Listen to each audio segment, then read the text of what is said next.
Messieurs les présidents, mesdames et messieurs les membres de l'Académie, chers amis, donc merci beaucoup pour cette invitation. Je suis ravi de pouvoir vous parler de perturbateurs endocriniens.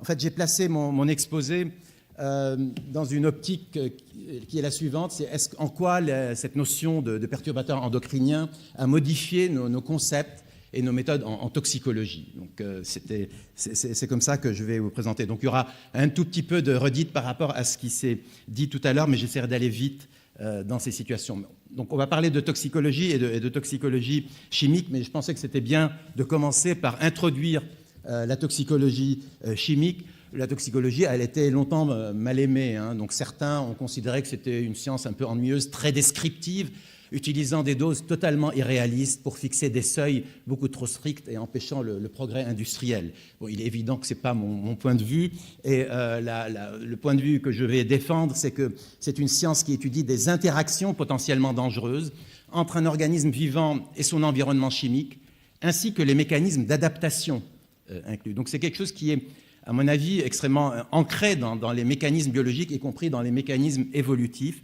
et c'est donc dans ce cadre-là que je vais la présenter.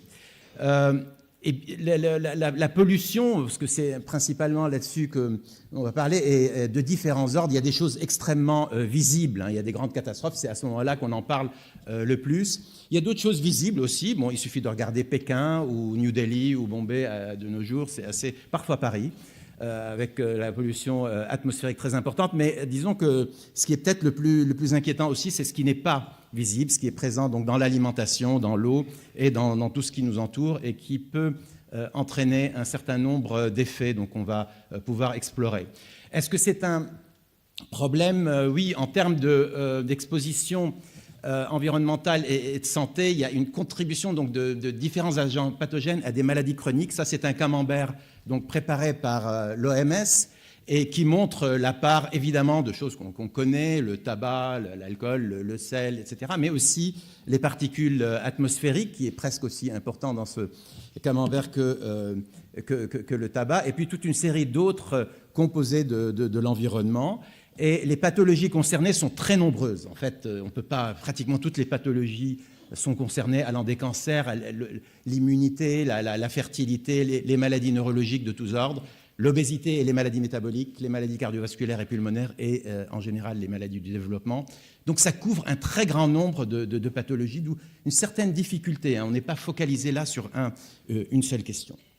Donc, il y a plusieurs toxicologies. Traditionnellement, les toxicologues travaillent soit par organe, il y a des spécialistes du foie, du rein, etc., par pathologie, en cancer ou autre, au métabolisme, par source et milieu, par substance, beaucoup.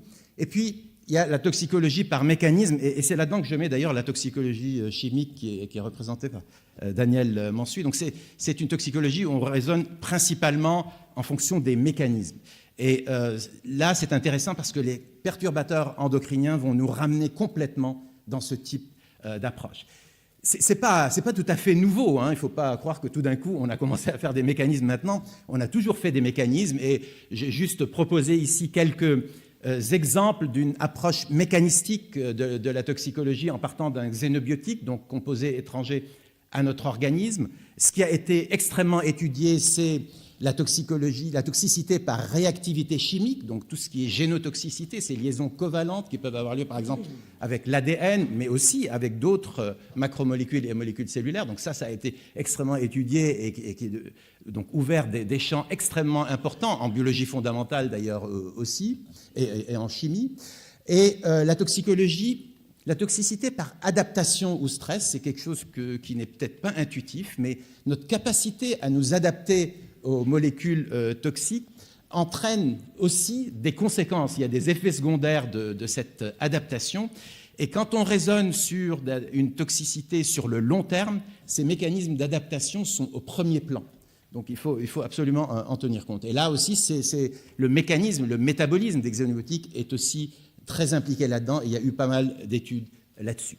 Et puis enfin, arrivent les perturbateurs, disons, endocriniens, qui c'est une toxicologie par perturbation de l'homéostasie, d'ailleurs, qu'elles soient endocriniennes, métaboliques, développementales, neuronales, c'est en fait plus large, hein. Donc il faudrait mettre ça dans la perturbation de la physiologie, de régulation physiologique, et peut-être que les molécules qui sont les plus clairs, hein, dont les effets sont les plus clairs dans ce domaine, sont les perturbateurs endocriniens, et c'est ce qui fait que nous en parlons aujourd'hui. Donc la perturbation endocrinienne est un ensemble de mécanismes. C'est une définition par mécanisme. Mais ce n'est pas un seul mécanisme. C'est un ensemble de mécanismes de toxicité fondés sur les déviations de l'homéostasie et des régulations physiologiques et développementales. Ce n'est pas le premier cas, mais ça nous a permis à étendre de manière extrêmement considérable le panel de mécanismes impliqués.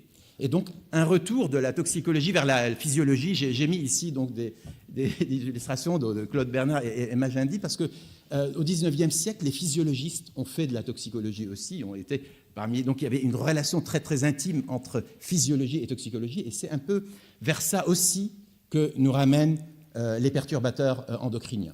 Donc, voilà, la définition vous a déjà été donnée. Simplement, par rapport à la définition qui a été donnée tout à l'heure, c'est une définition très exigeante.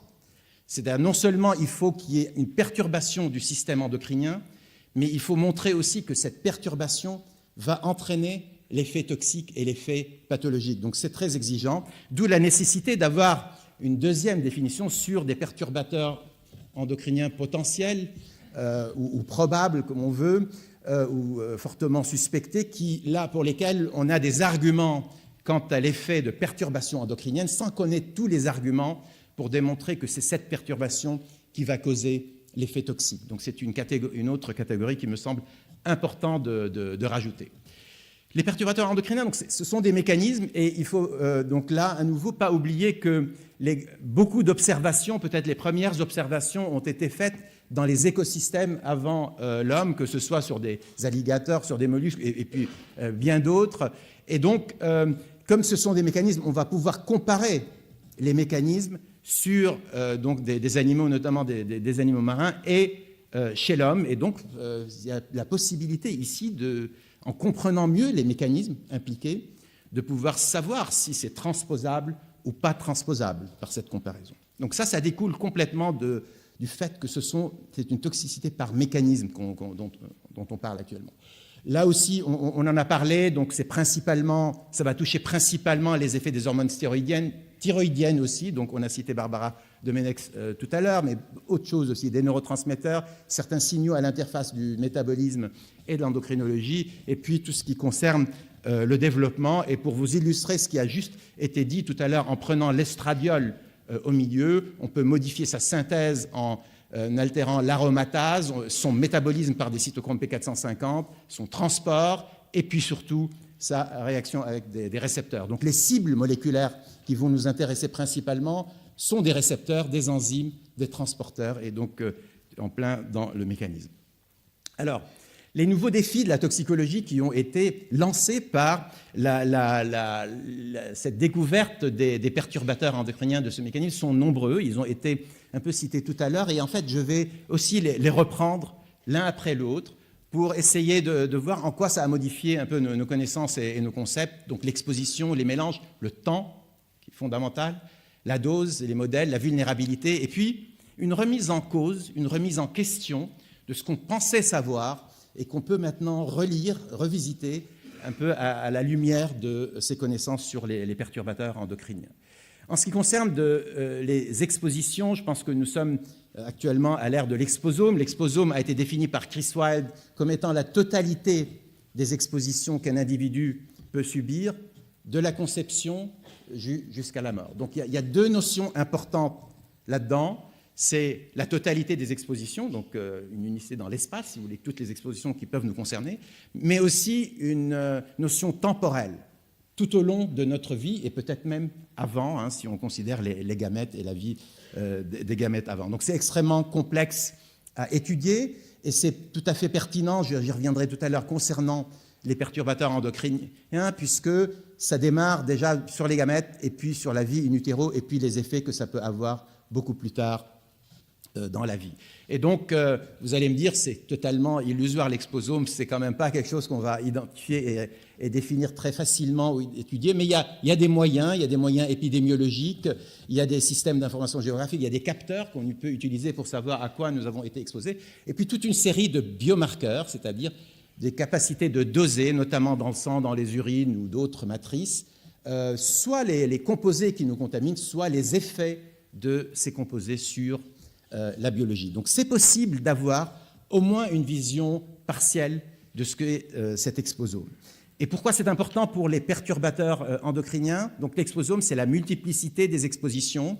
Donc c'est l'effet cocktail dont on a parlé tout à l'heure. Et donc quand on pense que c'est une approche mécanistique, là on commence à avoir peut-être une vision peut-être plus, je dirais, rationnelle de ce qu'est cet effet cocktail. Nous sommes entourés, disons, de plus de 100 000 molécules chimiques, en tout cas c'est ce qui est déclaré à l'Europe par les industriels, enfin à un taux suffisant, hein. Les chimistes peuvent nous synthétiser beaucoup plus que ça, bien entendu. Nous n'avons des connaissances que sur quelques milliers de molécules, et en fait, nous sommes exposés à des mélanges en permanence. L'approche mécanistique qui est caractéristique des perturbateurs endocriniens nous permet de réduire en fait cette complexité. 100 000 molécules, vous imaginez tous les mélanges possibles, et donc on peut commencer par se dire on arrête là, ce sera strictement impossible. Mais on peut réduire cet espace à 100 000 dimensions à un espace plus simple, peut-être à quelques dizaines de dimensions, en pensant mécanisme. C'est-à-dire, au lieu de penser telle substance, pensez est-ce qu'elle va affecter le récepteur de l'œstradiol, des androgènes, le récepteur AHR sur lequel je reviendrai tout à l'heure. Et une fois qu'on a réparti ça, et il y a des programmes américains qui attribuent à chaque molécule un mécanisme donné, eh bien, on va penser le mélange en termes d'interaction entre des voies de signalisation. Et pour illustrer ça, donc, on peut commencer très simple, dioxine, donc, et puis un pesticide, l'endosulfan. Et si on pense mécanisme, la dioxine va principalement agir par l'intermédiaire de son récepteur, qu'on appelle le récepteur AHR, et l'endosulfan par l'intermédiaire d'un récepteur qui est PXR et de récepteur de l'œstradiol. Donc on va penser à l'interaction entre ces voies de signalisation. Et là, ceci est une illustration un peu informatique de l'interaction entre ces deux molécules pour vous dire qu'avec des études très large spectre de l'ensemble des ARN cellulaires, de cellules traitées par la dioxine ou par l'endosulfan ou par le mélange, on peut séparer le mélange de chacun des polluants. Donc il y a les effets du mélange d'eux est différent de chaque effet pris individuellement. Donc il y a un effet mélange et c'est quelque chose qu'on peut étudier. Maintenant, il y a un autre cas quand on pense mélange, et en particulier par exemple pesticides ou fongicides, plusieurs molécules de ce type, plusieurs fongicides ont un point commun qui est d'être des inhibiteurs des effets de la testostérone, donc des inhibiteurs du récepteur notamment des androgènes.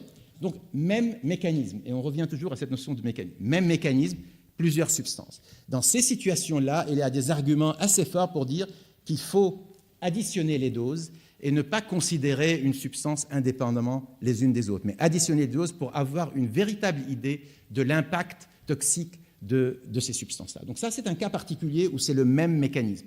Mais évidemment, on est souvent dans des situations où il y a des mécanismes extrêmement différents. Le temps est une notion fondamentale, notamment pour ce qui est perturbateur endocrinien. Là, c'est une représentation assez traditionnelle entre la source d'exposition jusqu'à la réponse clinique et tous les intermédiaires. Il peut se passer des heures, des jours, mais aussi des années, et voire des dizaines d'années entre la source d'exposition et la réponse. C'est un problème difficile parce que comment modéliser 30 ans, un espace de 30 ans. Donc c'est un domaine où la toxicologie et l'épidémiologie et les autres sciences ont besoin de concepts à nouveau pour pouvoir mieux comprendre et tester ces concepts. Et je vous propose ici 3 niveaux de mécanismes expliquant des effets sur les temps longs. Le premier mécanisme, c'est la réitération, et là, c'est un peu, on dépend d'effets un peu stochastiques, c'est-à-dire ce sont des situations où il faut des expositions répétées et de manière un tout petit peu, qui ont des effets toxiques de manière aléatoire, mais la répétition de l'exposition fait qu'on finit par avoir un effet toxique. Le tabagisme étant un exemple typique, ou la pollution atmosphérique. Deuxième mécanisme sur lequel nous avons beaucoup travaillé, c'est la persistance, c'est-à-dire la transformation d'une exposition externe, peut-être de courte durée, en une exposition interne de très longue durée, notamment par le fait que certaines molécules sont stockées dans notre tissu adipeux, et donc elles vont persister des années, voire des dizaines d'années dans le tissu adipeux et être libérées à bas bruit. Donc on transforme une exposition aiguë en une exposition lente, à bas bruit, mais interne. Et puis enfin, et peut-être dans le domaine des perturbateurs endocriniens, c'est ce qu'il y a de plus pertinent, une exposition à un temps donné sur un organisme vulnérable avec des effets qui ne vont être visibles que beaucoup plus tard, des effets différés, et on verra tout à l'heure quels mécanismes peuvent expliquer cette situation-là d'effet de programmation. La dose est fondamentale et la dose a été revue, l'effet dose-réponse a été revu, notamment dans le domaine des perturbateurs endocriniens. Nous avons vécu longtemps avec l'idée que la dose fait le toxique, ça reste évidemment vrai. Hein. Simplement, la relation entre la toxicité et la dose est peut-être plus compliquée et plus subtile que ce qu'on croyait initialement. Et donc, on peut voir de temps en temps des relations dose-effet qui ne sont pas nécessairement monotones. Voilà différents types de représentations de courbes entre donc la réponse en ordonnée et la dose en abscisse. Intuitivement, la plupart d'entre nous penseront que finalement, plus il y en a, plus ça va être toxique, et c'est naturel. Et ça reste vrai dans beaucoup de situations. Il ne faut pas non plus revenir complètement sur ces choses-là, mais il peut y avoir une relation un tout petit peu différente. Et pour vous illustrer en quoi on peut se retrouver dans des situations comme ça, des courbes en U inversé ou en cloche, comme vous voulez, c'est-à-dire des effets qu'on voit à faible ou moyenne dose et qu'on ne verrait plus à dose plus forte. Bon, un exemple serait que vous ayez deux cibles, toujours du point de vue mécanistique. Un perturbateur endocrinien aurait deux cibles. Une première cible activée à des doses faibles et qui va avoir un effet qu'on visualise à des doses faibles. Une deuxième cible avec un effet antagoniste, mais qui n'est activé qu'à des doses fortes. Et à ce moment-là, on verrait l'antagonisme apparaître. Mais il y a d'autres mécanismes, notamment liés au mécanisme endocrinien en général, mais c'était simplement une illustration. Alors, est-ce que c'est vrai? Est-ce qu'il y a des courbes non monotones? Nous les avons vues, hein, on les voit en épidémiologie, on les voit en toxicologie. L'ANSES, avec un certain nombre d'instituts européens, a conduit une analyse extrêmement critique des courbes dose-réponse. Donc, ils ont repris la littérature où on montrait des effets non monotones. Ils les ont analysés pour essayer de voir avec des critères assez durs pour dire est-ce que finalement tout ne peut pas être expliqué simplement par un problème statistique, un seul point qui sort de la courbe.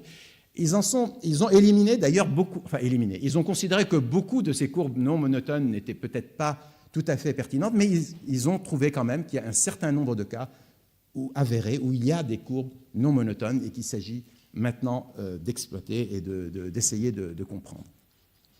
On arrive à des problèmes de modèles. On a parlé aussi, tout à l'heure de la nécessité d'avoir des modèles in vivo. Je vais aller assez vite. Il y a de nombreuses approches et de nombreux modèles. Évidemment, nous avons besoin de tests supplémentaires parce que nous avons des mécanismes supplémentaires qui ne sont pas bien exploités ou explorés dans les tests traditionnels. Mais ça, c'est normal. Il faut que la réglementation évolue, qu'elle suive l'avancée des sciences et que des tests nouveaux puissent apparaître.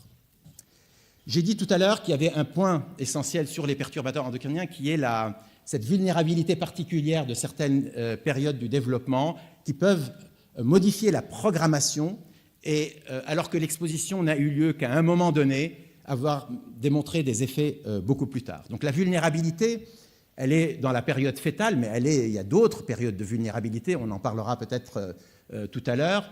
Et il y a différentes raisons. Il y a des origines endogènes de la vulnérabilité. Le fait d'être malade est une vulnérabilité. Il n'y a pas que l'âge, il n'y a pas que le développement. Mais on va se focaliser principalement sur cette période donc du développement où s'installent les différents organes, les différents systèmes. Et c'est là que des perturbateurs endocriniens, peut-être à des doses pas très élevées et pendant des temps relativement courts, peuvent modifier la programmation et entraîner des effets pathologiques tels que c'est représenté ici, exposition pendant la gestation, mais effets apparaissant beaucoup plus tard. Alors comment expliquer ça? Il y a plusieurs mécanismes. On revient toujours aux mécanismes. Il y a plusieurs mécanismes. Celui qui attire le plus l'attention, c'est le mécanisme épigénétique, donc principalement les effets par méthylation ou modification des histones ou l'effet sur l'apparition de certains ARN non codants.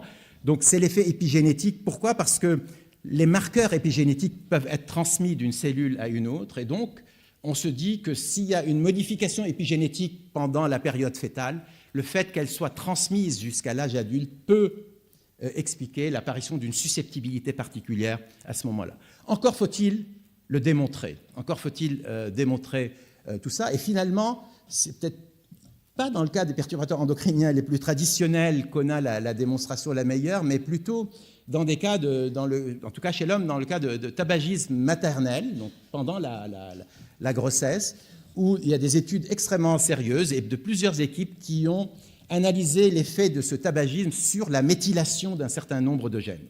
Et donc, vous voyez apparaître des modifications de méthylation. Alors ça, c'est le répresseur du récepteur de la dioxine. Donc le tabagisme, c'est quand même beaucoup de molécules qui sont des activateurs de ce récepteur. Donc c'est logique, on est dans la même voie, et il apparaissent des modifications de méthylation de ce répresseur modifiant son expression. De même, le cytochrome P450 qui métabolise ces hydrocarbures aromatiques polycycliques présents dans le tabac voit aussi sa méthylation modifiée lorsque l'exposition au tabac se fait pendant cette période de vulnérabilité particulière. Donc, clairement, il y a un effet des polluants sur la méthylation de certains gènes. Est-ce que cette méthylation peut expliquer la pathologie derrière? C'est ça la plus grande difficulté, je dirais. À nouveau, je reste dans le domaine du tabac, et là, ce ne sont pas des études pendant le développement, mais ce sont des études qui montrent qu'il y a une corrélation entre les modifications épigénétiques, toujours de ce gène AHRR, dont je viens de parler, et l'apparition du cancer du poumon. Là, on n'est plus dans le même temps, si vous voulez, mais ça montre qu'il y a une corrélation entre la modification épigénétique et la pathologie. Tout à l'heure, j'ai montré une corrélation entre l'exposition et la modification épigénétique. On a envie d'établir maintenant une relation complexe.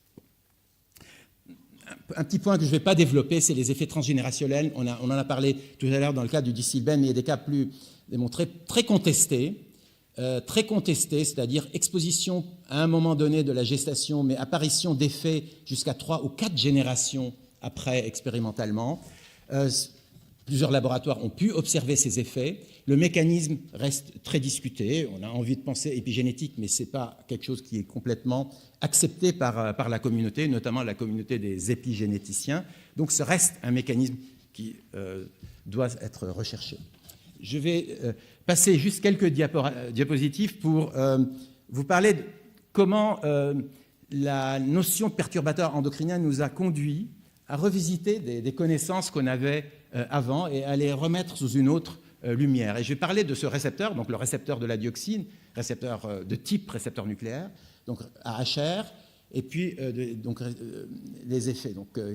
Donc ce récepteur est activé par un certain nombre de xénobiotiques, dioxines, hydrocarbures aromatiques polycycliques, etc.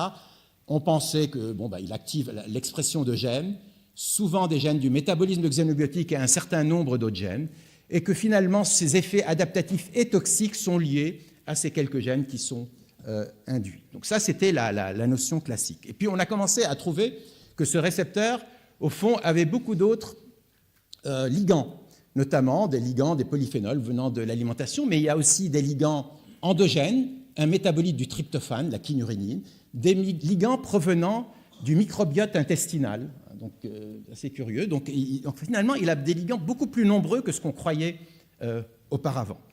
Et ensuite, en étudiant les souris donc, déficitaires dans ce récepteur, et puis d'autres organismes déficitaires, et puis en faisant des études beaucoup plus poussées, on se rend compte maintenant que ce récepteur a des effets qui sont bien au-delà de la réponse aux polluants et de la réponse aux xénobiotiques. Il a un rôle immunitaire tout à fait important, notamment dans tous les organes qui sont des organes de contact, l'intestin, le poumon, la peau, fondamentale. Et puis, il a toute une série d'autres effets cardiovasculaires, neurologiques et sur la reproduction. Et donc, l'image actuelle de ce récepteur n'est plus du tout dioxine, récepteur, effet sur certains gènes, détoxication. C'est maintenant un mélange relativement complexe de ligands. C'est une partie de l'exposome chimique, quasiment.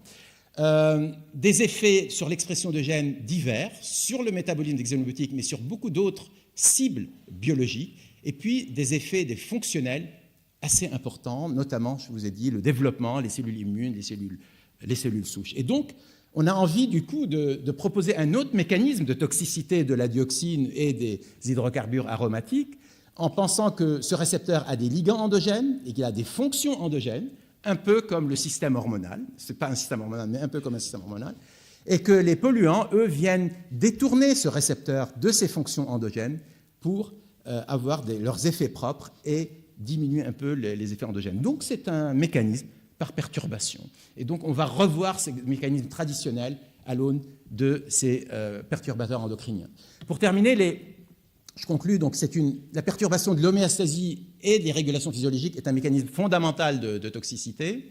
Il existe d'autres exemples, mais nous avons maintenant un plus grand nombre d'exemples de mécanismes qui sont affectés. C'est la perturbation endocrinienne qui est le cas le plus étudié, mais il faut penser aux autres perturbations qui sont importantes et qui vont un peu élargir le spectre de la toxicologie de nos jours. Donc je vais m'arrêter là en vous remerciant de votre écoute.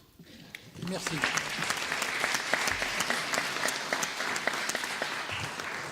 Nous avons du temps pour quelques questions. Qui souhaite poser la première question ?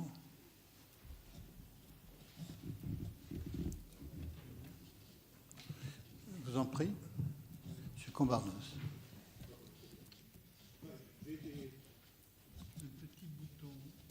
Caché par le papier, je crois. Non. Ah.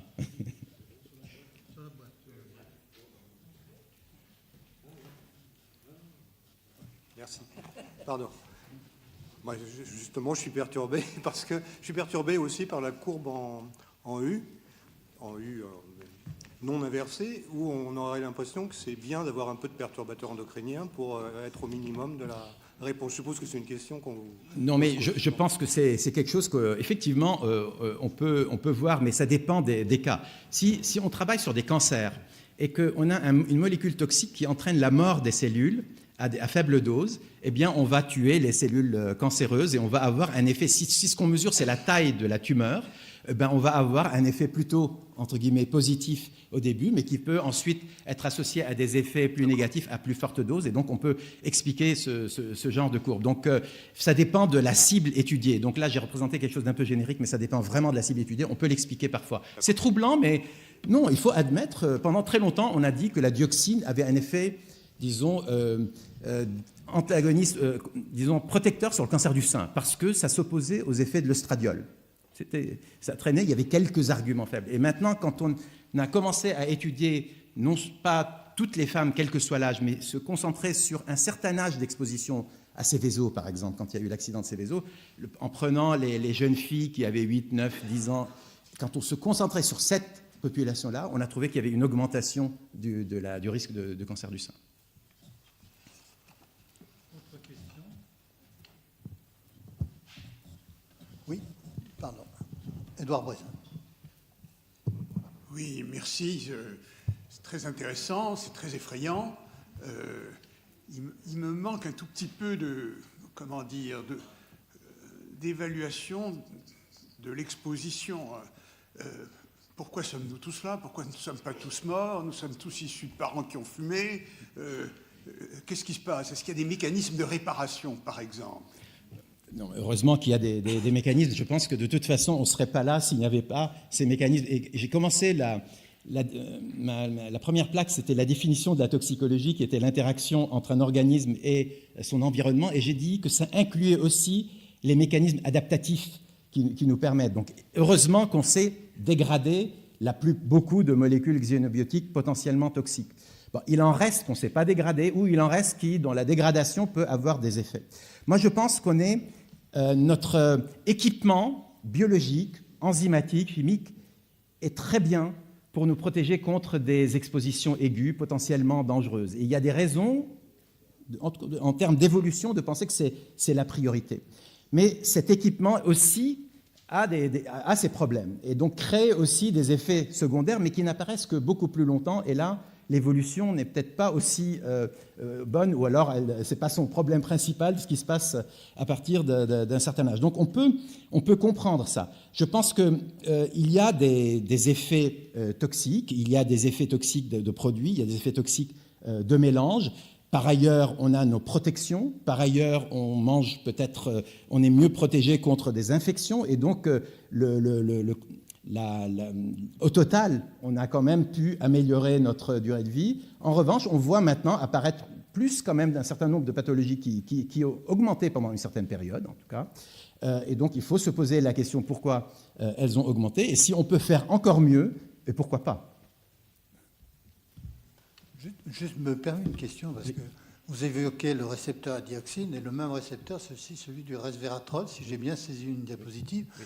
Alors, heureusement, la dioxine, l'exposition à la dioxine diminue. Comme vous le savez, il y a les chiffres qui sont là dans des pays comme la France et les pays où on traite les émanations gazeuses, ça diminue, alors que l'exposition au resveratrol augmente. Oui. C'est consommation de vin rouge dans le monde est en croissance permanente. Et donc, peut-être faut-il arrêter de parler de la dioxine et parler du resveratrol et du vin rouge, ou juste sociologiquement, ça serait inconvenant? Non, c'est quelque chose sur lequel j'ai beaucoup travaillé et réfléchi. J'ai dit que le resveratrol était un ligand du même récepteur. Je n'ai pas dit qu'il avait le même effet que la dioxine, et c'est un peu la base de quelque chose qu'on poursuit depuis quelques années sans avoir complètement démontré ça d'un point de vue aussi rigoureux, parce que le jour où on aura la structure de ce récepteur, là j'aurai peut-être ma démonstration, c'est que selon le ligand qui est attaché à ce récepteur, ses effets ne seront pas les mêmes. Et on peut imaginer que la synurénine, qui est un métabolite du tryptophane parfaitement endogène, ne va pas tout à fait avoir les mêmes effets que la dioxine. Et donc, il y a sans doute une plasticité de ce récepteur qui lui permet d'avoir des effets différents selon le ligand qui lui est attaché. Et dans ce cas-là, le resveratrol s'oppose plutôt aux effets de la dioxine, mais induit d'autres effets sur d'autres gènes. Donc, c'est un peu quelque chose sur lequel on a pas mal travaillé il y a quelques années. Bien, la dernière question, parce qu'après, nous n'allons pas prendre du temps sur le prochain orateur. S'il vous plaît, monsieur. Oui, merci. Merci beaucoup, Robert, pour ce superbe exposé. Bien que tu aies été très complet, tu es passé très vite sur les tests. Oui. Est-ce que tu pourrais en dire un tout petit peu plus, et en particulier, moi, la question que je me pose, c'est de savoir si, compte tenu de l'aspect compliqué de tout ça, du polymorphisme des expressions, est-ce qu'on peut imaginer qu'il y aura quand même, à un moment donné, des tests validés qui permettront d'apporter un élément un tout petit peu régulateur dans ce débat extrêmement vif? Écoute, moi j'y crois, donc il faut, je pense, simplement améliorer en permanence les tests, que ce soit des tests in vitro ou des tests éventuellement in vivo, s'il faut encore travailler sur le développement. Par exemple, cette histoire de fenêtre de développement nous oblige à avoir des tests plus in vivo, mais il y a toute une série aussi de méthodes computationnelles, de modélisation qui nous permettent aussi d'améliorer les tests. Je pense qu'il y a tout à fait la possibilité d'améliorer les tests. Mais il y a beaucoup de cibles, donc ce ne sera pas simple. Et je pense qu'il faut petit à petit augmenter la batterie de tests et peut-être les restreintes à ceux qui sont les plus informatifs sur les doses les plus faibles. Il y a des tests qu'on peut faire qui sont informatifs sur les mécanismes en général, mais il y a des tests qui vont peut-être être un peu plus informatifs sur les effets de doses faibles lorsqu'elles existent, lorsque ces effets existent. Et donc, c'est ceux-là qui vont être, je dirais, la priorité. Bien, je vous remercie. Merci beaucoup.